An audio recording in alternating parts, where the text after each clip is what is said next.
so many times when we face a transformation or a transition as women, we're fearful of it. We're fearful of what other women are going to think of us. We're fearful of being judged. We are very judged as a society. And I just realized that to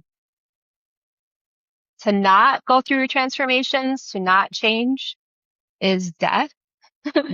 And and that's fine if other people choose that. But for me, I'm going to go boldly into the transformations and the transitions. And I'm going to do it with this idea that I'm here to heal and to love. And whatever that looks like, I'm boldly walking through that.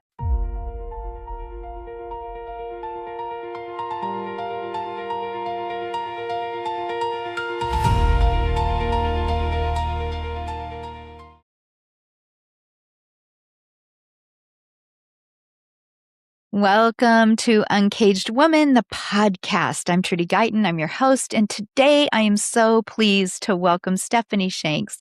She is a professional photographer, but bigger than that, she is a woman that has done what we've all done, right? Walked through her own fire and come out the other side to live a life that she loves that is uncaged. So welcome to the show, Stephanie.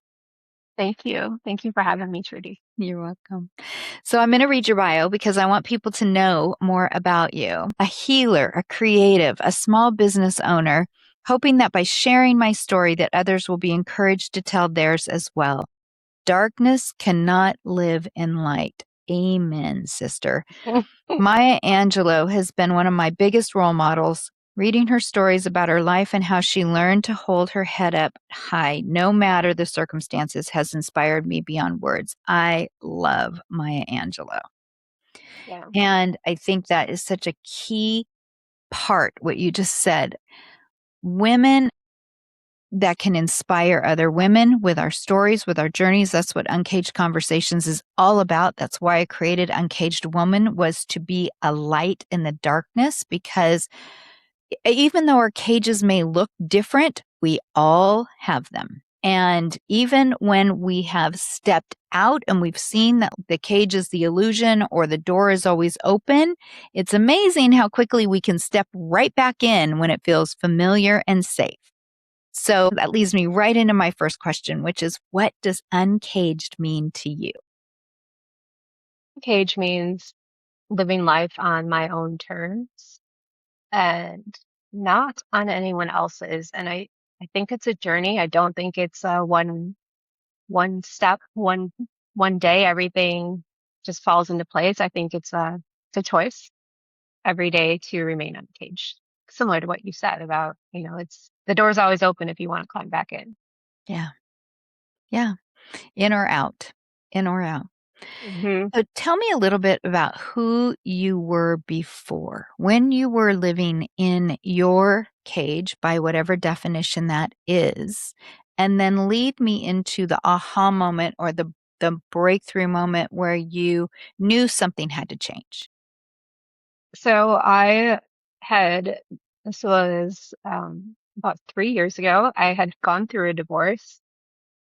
I thought that was my uncaged moment, starting over completely, leaving the past behind. I had 4 stepkids that I I had to adjust my relationship with them, 3 of my own kids, standing in the community, all of nice house, cars, businesses, everything. I stepped away from it because it felt like no matter what I did, I was not seen or heard in my marriage. And we had gone through years and years of therapy, and it just kept going back to, I felt like a lamp, and that when I was needed, I was turned on. And when I wasn't needed, there was no purpose for me. And years of that left me just horribly sick, emotionally depressed, and physically. Yeah, I just wasn't who I wanted to be. So I picked up one foot in front of another and another and another, and I got the courage to leave. And I thought that was my uncaged moment. However, it wasn't, because I just thought, okay, I did it. I did the hard thing. Now I can relax. And Wow. Yes. got back into another relationship. Um, he was manipulative, Mm. verbally abusive, and he wasn't that good looking even. Like, but I just needed that validation, and that I had made the right choice. And to me, validation was not being alone. Yeah. And I gained a bunch of weight. I started drinking heavily, relying heavily on wine at night, got into whiskey and beer and Taco Bell. And, The things I we just, do. I just wanted to be comforted. Yeah. I just wanted to mask the pain I was in for leaving the marriage, for the shame I felt that I was not strong enough to stay in it.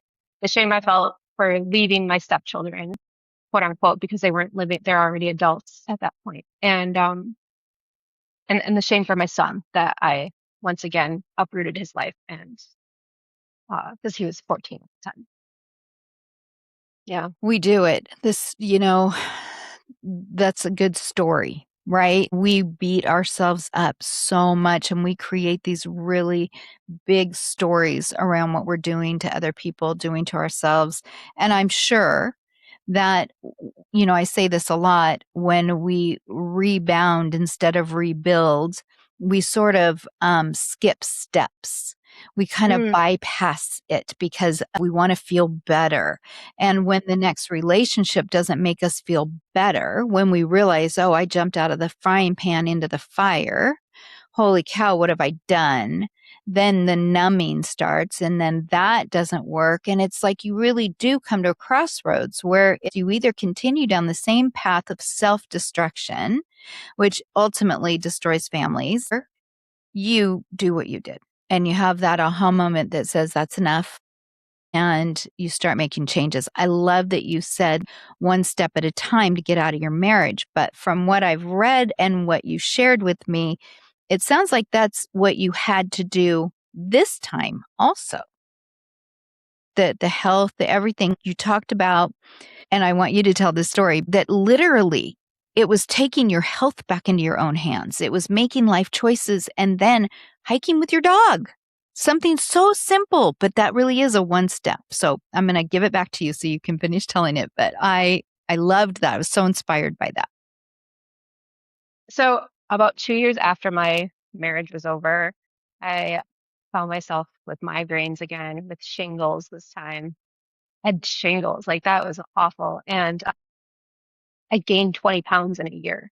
So my doctor was like, we're going to put you on Wellbutrin, and hopefully that'll kind of help you with maybe some anxiety eating. It might help you just not think about food so much. And I'd never been on meds before, wasn't opposed to it, but I gave it a try. And I had to follow up with her 3 months later. And she was like, you haven't lost any weight yet. And your blood pressure is just keeps going up and up. So we're going to add blood pressure medication to your. So now I'm on two medications. She's like, you'll be on Wellbutrin and you'll be on high blood pressure medication. Which one do you want?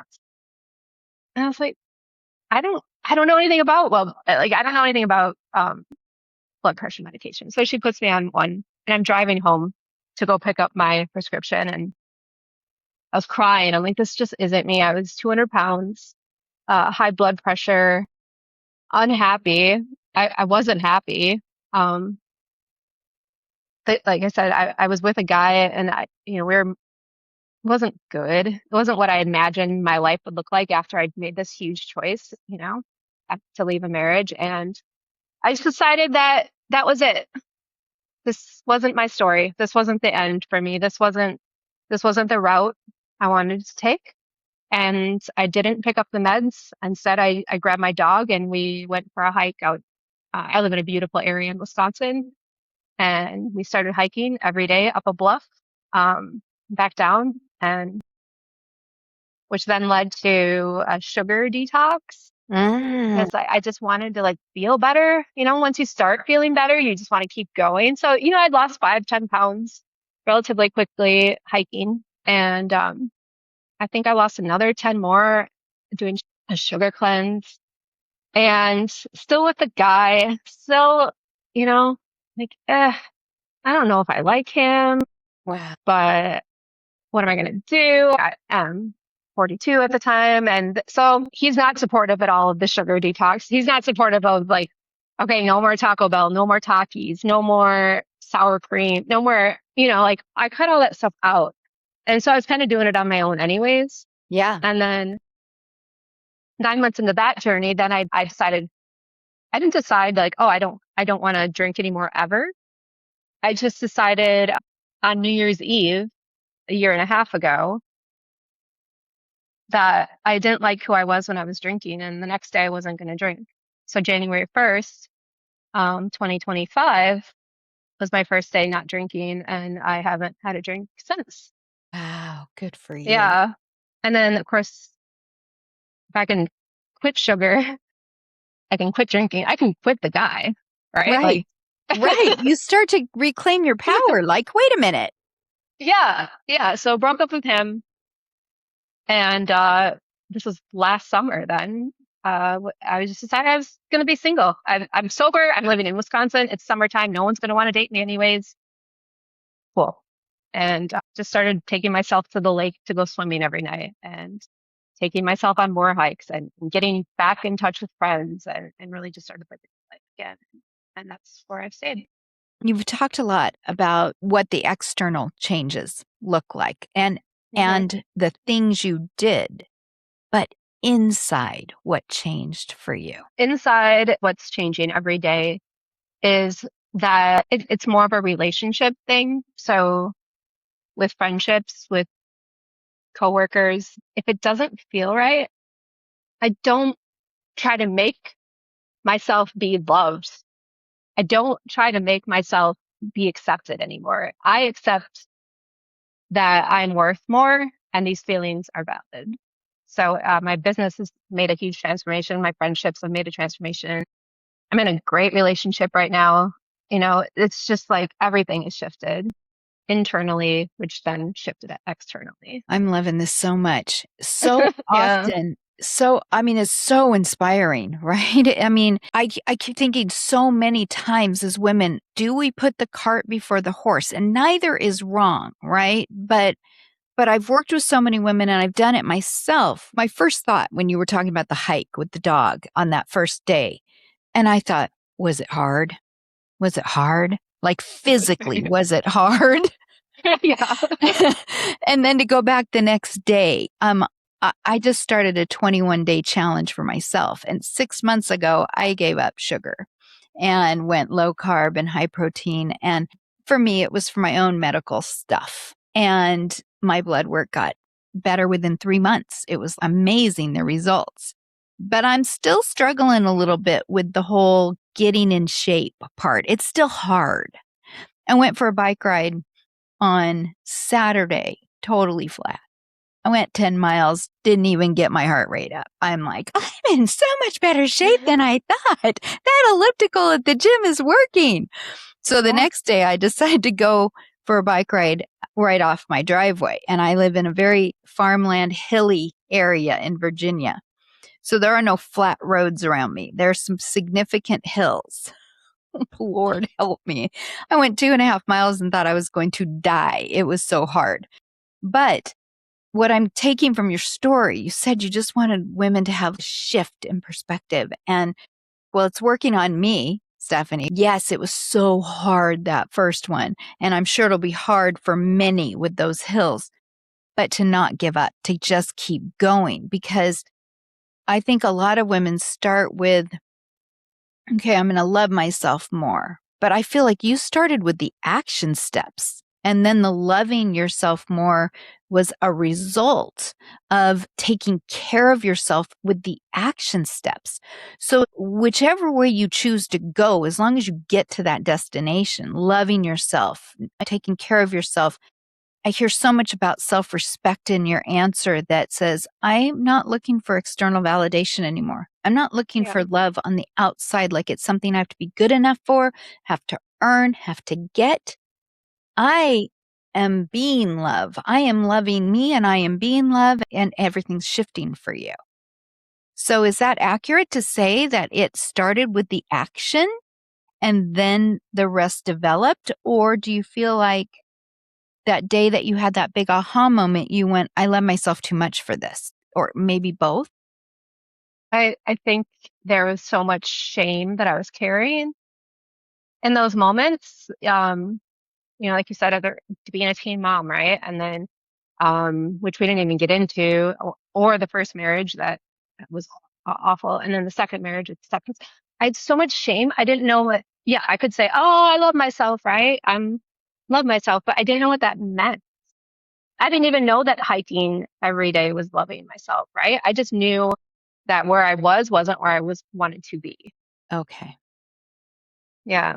The love came later. How would you define that now? Self-love now for the woman that is listening, that's saying to herself, I don't know what it looks like for me either. I don't know I know how to take care of myself. I know how to take a bubble bath and buy myself the roses, but how do I really love myself? Yeah. It's different for everybody, but it's creating a safe space where you feel empowered. I guess I would say the safe space is huge though. It's like you need to find who you are in safety.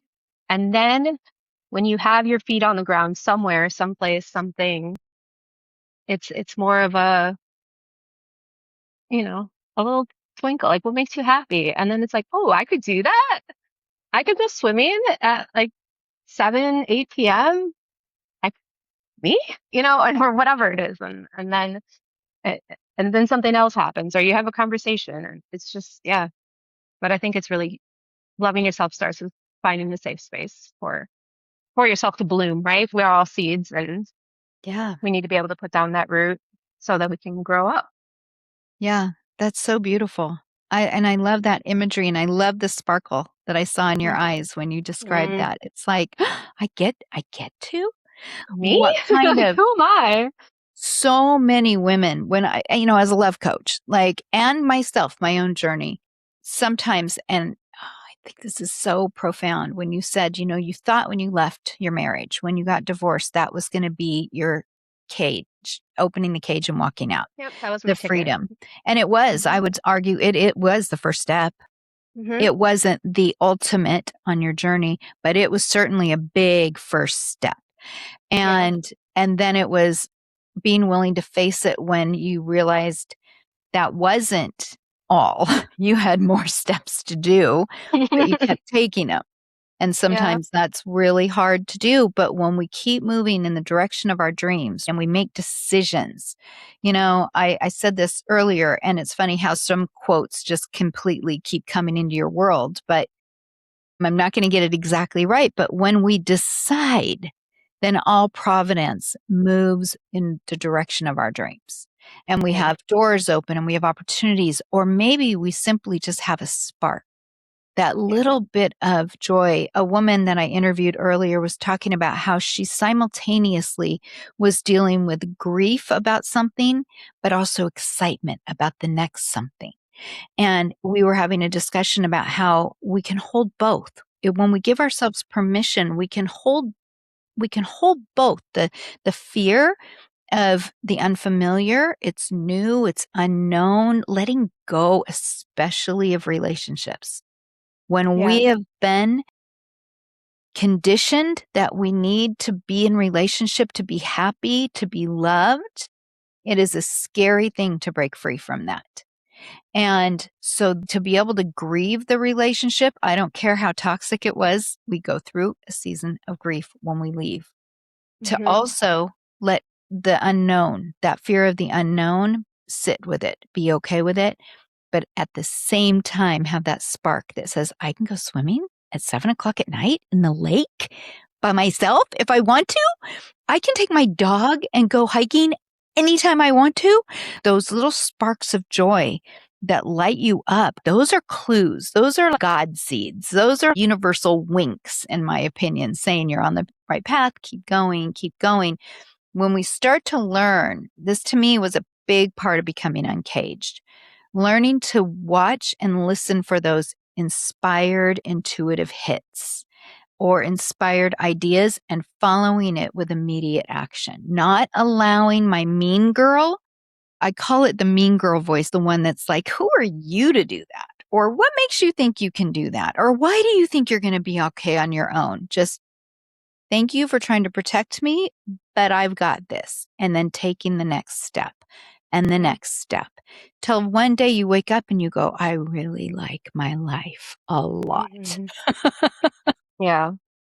Would you Yeah, say you're there now? Do you feel like you have left the cage? Do you feel like you are living your life by design and I do. uncaged? I do. It's not what I thought it would look like at all. But what I've learned recently is that so many times when we face a transformation or a transition as women, we're fearful of it. We're fearful of what other women are going to think of us. We're fearful of being judged because we are very judged as a society. And I just realized that to not go through transformations, to not change is death. Huh? And and that's fine if other people choose that. But for me, I'm going to go boldly into the transformations and the transitions. And I'm going to do it with this idea that I'm here to heal and to love and whatever that looks like, I'm boldly walking through that. Mm, I love that. I'm not gonna hide away in shame or embarrassment or like all those lower vibrational words. I'm not gonna do that. That's not me.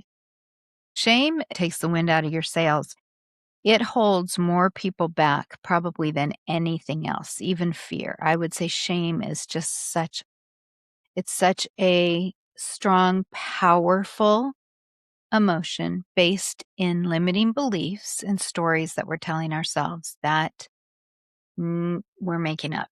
We're making up. Hmm. And you're right. I mean, the world can be very judgy. I wrote a post about it this morning. It's like, come on. I did. In the shower, I got this major download because I was watching some cat fighty stuff on Facebook and somehow it ended up in my feed and my feed's feeding into the drama and I didn't ask for this, but I had a download to write about it. It was like, women, come on. We can do better. We do not need to be coming at each other. We need to be lifting each other up. We need unity, not more division. And we are so powerful. And women have the power, I believe, to make profound changes in the world when we unify, but not when we divide. And that's a society thing. And that's each individual's own cage when they feel like they need to tear down or judge or make someone else bad. I know that we were talking in our pre-interview and I had shared with you that when my first coach said to me, "Why aren't you a love coach?" And my reaction was because I suck at love. Why would I ever do that? Like Hmm. that's a terrible idea. And yet she had honed in on the thing that made me tick. I was absolutely in love with love. And I don't mean in just a Walt Disney romantic way. I mean universal, the highest vibration, the joy that comes with it, the peace that comes with it, the acceptance that comes with it, all of the stuff that comes with the energy and vibration of love. I didn't realize at the time because that's what I was seeking in all these relationships, and trying to help and fix. I always found myself in relationships where I was thinking, if I just love them enough, they'll be okay. I can fix anything. I can fix anybody because I will love them harder, bigger, stronger than anybody that's ever loved them before. I was all about full acceptance and it got me in a world of hurt. I mean, not I hear physical you, hurt, sister. but Hmm. emotional and with very narcissistic partners. And I Hmm. had to really do the deep work to fall in love with me genuinely and to take it higher. But it was a very limiting thing because every relationship that failed, the shame compounded. Yeah. It was like an onion layer, more and more and more and more shame. So then at the idea that I would be a love coach, all that ugly shame came and reared its head going, no way, no way am I sticking my neck out there. But it's the best thing I ever did. It is the best thing I've ever done. That was me walking out of my cage because it felt scary and unfamiliar, but it also felt empowering, and it felt like freedom, and it felt like Yeah. wisdom, and it felt like self-love. And I got to spend my days talking to women or speaking in front of women about the thing that lit me up. And my story changed from one of shame, where it was like, I suck at love, to I've been through some really rough stuff in love and I never gave up on it. And look at me go. I love love. And that became my thing instead of shame. And that Yeah. to me was like, what? Open, uncaged freedom. We Yeah. all have our journey. So, is there anything that we're leaving out? Any part of your story that you feel like, oh, I really wanted to tell that, or I really want to share that? I wasn't, so I have a story. Can I Yeah. share it? Yes, of course. Last summer, like I said, was like a huge transformation for me. And this is really embarrassing. So that's why I'm going to say it because, right, we are working on this. That's right. And And this is good. I was single. Um, and I decided to write a letter to like my person that wasn't here yet. I'm going to cry. You're gonna And I make me had, cry. You're gonna make me cry. and then I had my person write me a letter and I'd like channel. It's just like, it goes with like everything we're talking. I just looked it up last night because I was like, oh, should I tell my boyfriend about this? Like, oh no, it's super cheesy. Um, here it starts.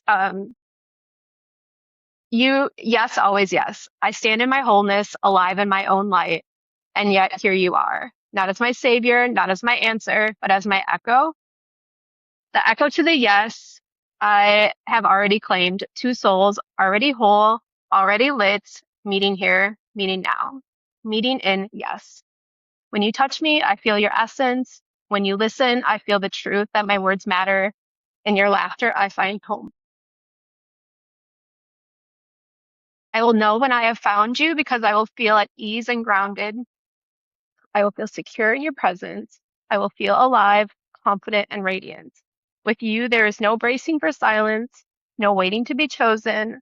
With you, I'm already chosen. In your arms, I will feel cherished. With you, I will feel light. I am worthy of tender, reverent love that adores my mind, my heart, and my body. Thank you, girl. That was beautiful. Thank you for sharing that here.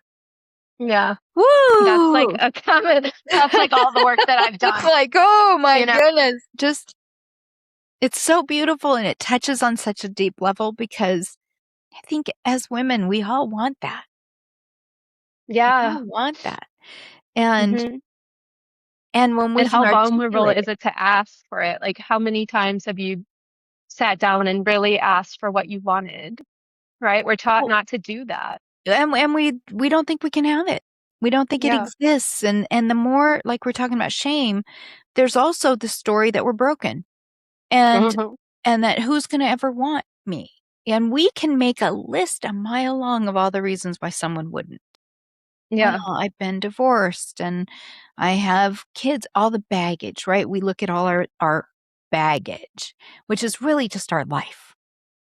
Why Yeah. did we call it baggage? It's just our Right. life. It's just Like, us. yeah. Yeah. It's just being human. Yeah, it's It's just the, our life. It's like, who said it was baggage because we yeah. went through these things? It's not baggage, and you're not broken. We are magnificent beyond measure. We're powerful. We're incredible. But we have layers on top of it of stories that say otherwise. And when we believe them, we are really properly caged. But when we can set ourselves free and speak our truth, and that letter was to me so resonant because it was your deepest desire in relationship.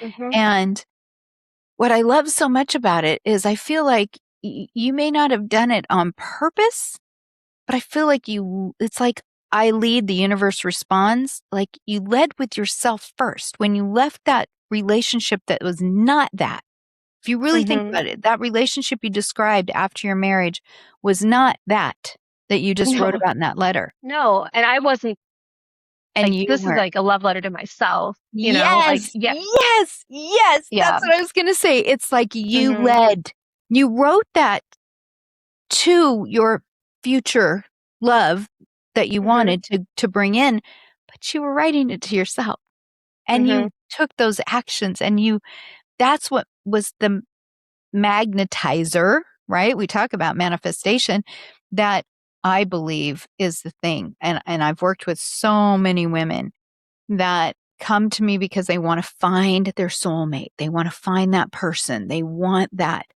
And they are a little bit um not not unhappy, but they're a little bit challenged when I say, "Well, we're going to start with you." Like we're not going to start looking for them. We're going to start with you. And then Mm-hmm. inevitably, when they start to really fall in love with themselves, when they really start to nurture themselves, when they see themselves in that letter, then they ultimately end up attracting the right person. And that's exactly what I hear has happened for you. I am curious though, you said you channeled the letter from your love to you. Would you like to share that or Yeah. just tell us about it? Yeah. No, it's just funny because I haven't shared it with my boyfriend. So now I'm going to be forced to now. 'Cause I'm going to be like, oh, I talked about it on a podcast today. Cause, I, Only if you feel comfortable. no, it's Only if you great. feel comfortable. Yeah. I'm a person that traditionally holds my cards close to my chest. And, going through this transformation is really that doesn't help anybody. It's not helping me. Like I have to, I am strong. I am worthy. I can face challenges. And um yeah, there's another word I was going to say, but that was it. Okay, so letter from my lover. Mm-hmm. Every time I'm near you, I feel drawn to you, not just to your light, but to the warmth of your body. I love the way your hand fits in mine, the way your skin feels under my touch. Holding you is my favorite place to be. When I run my hands over your body, I feel how alive you are. I never want you to doubt how beautiful you are to me. I know it's going to be big, soft. Okay. You're soft, strong, beautiful, and intelligent. You are everything to me. I want you to feel how much I adore you. I'm grateful for you, all of you. Your mind, your heart, all that is you. I am grateful just to be with you. I want you in ways that I've not wanted another.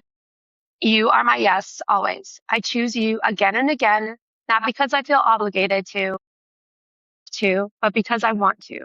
You are enough. And I want to spend every day reminding you in my words, in my touch, and the way I cherish you always. Oh, Mhm. good. Thank you for sharing it. I can see it. I can feel it. I can feel your emotion. It's like, Yeah. and I'm really truly mean it when I say I can just feel the woman listening, watching, that this is her enough moment. Yeah. You Yeah. said you wanted to come on here. You came to me and you said, I said, why do you want to be on this podcast? And you said you just wanted to help a woman. You wanted to help women, but you wanted to help someone just shift their perspective, see things Yeah. differently, um, be empowered by your story. And I promise those two letters, what a beautiful share. What a beautiful, vulnerable thank you, thank you, thank you for going there with us because I'm telling you, I've been the caged woman. I've been the woman in the relationship that you're just questioning, going, what am I doing here? But the fear is so, the shame, the fear. And this was back when I was raising the girls. And so, I had all of the stories too around I'm doing this to them. I'm pulling them out of their home. I'm changing their lives. And when I listen to those, I think, oh, how would that have changed something for me? And the answer is probably yes. Because we all reach a moment of enough. We all reach a moment when we go, this is not. It's like I may not know what it is, but I know it's not this. You just Yeah. painted a beautiful picture of what it is. Hmm. And I encourage every woman that's listening to this to write your own letter. Write it to a future love. Write it to yourself. Write it to your future self. Write a letter to yourself from your future self. Hmm. Put I it have on those too. paper. Yeah. Hmm. Clarity in writing. When you put the pen to the page, there's so much power there. And you get to decide what you want to write. But those letters, that one in particular, to your future love, I think those are incredibly empowering. I love that you channeled one back to you from him, but also the letter to your future you, because that comes from the little wounded, I want this, help me, usually. And then the wisdom from the older you. When she writes back, look out, because she's so full of protection and nurturing and mama bear energy and wisdom, Yeah. and she'll just cut through it for you. So letters are Yeah. very powerful. It is. Yeah. I have letters that I've addressed to myself, like don't open for 5 years. So I have dates on those from my future self. And yeah. So That's I'm amazing. curious because I don't ever remember what I write, like when I open them, if it's going to be, but it's really just her encouraging me and thanking me for all and grateful for me for doing all this hard work for her Mm. now, you Oh, know? beautiful. Yeah, Yeah. so good. So Cool. you Yeah. I didn't do even think this was going to go this way. I love it. I love it too. That's why I love this so much. Uncaged conversations. I Yeah. do. I want to hear now, what is it that now they say your pain becomes your purpose? And Yeah. I know I've seen this in your work when I've followed you with your photography, because the one thing that stood out to me is the way that you have the desire to make every woman feel beautiful in her Hmm. own skin, and your letter from your lover reflects it perfectly. I want you to know that you're enough. We beat ourselves up so much, and I feel like through your photography you also want women to feel that. You want them to feel beautiful, and you want them to feel empowered, not hiding behind whatever veil between them and the camera, but to feel fully expressed and seen. Hmm. I'm imagining, I don't know because we haven't talked about it, that that's the pain into purpose is the retreats and things that you do with women. So can you share a little bit about that? Yeah. So I lead hikes. Imagine that. And I have a series I'm doing right now called The Shift in Perspective. So we work on mindfulness, we work on taking up space, we work on allowing your voice to be heard. Um, and then I also do transformational retreats, which is very similar, but just on a more intense level of taking who you think you should have been, putting her down and allowing yourself to be seen. Mm, And when you allow yourself to be seen, just like when I was reading this, you allow yourself to be loved and cherished. It just opens things. So it's creating space for that to happen for women. And yeah, I love transformation. It's like you love love. I mean, I love love too, obviously, but I love a good transformation story. So I'm just super happy to be able to do this work. well, and I think as I've just witnessed with your vulnerability that when you hold space for other women, it allows them to feel safe. And sometimes when we haven't been willing, so this is why I really do, I just, I want to celebrate you right now for doing that, for taking that step, because the deeper we are willing to go with our own vulnerability, the more we have the capacity to hold space for other women when they go deep in theirs.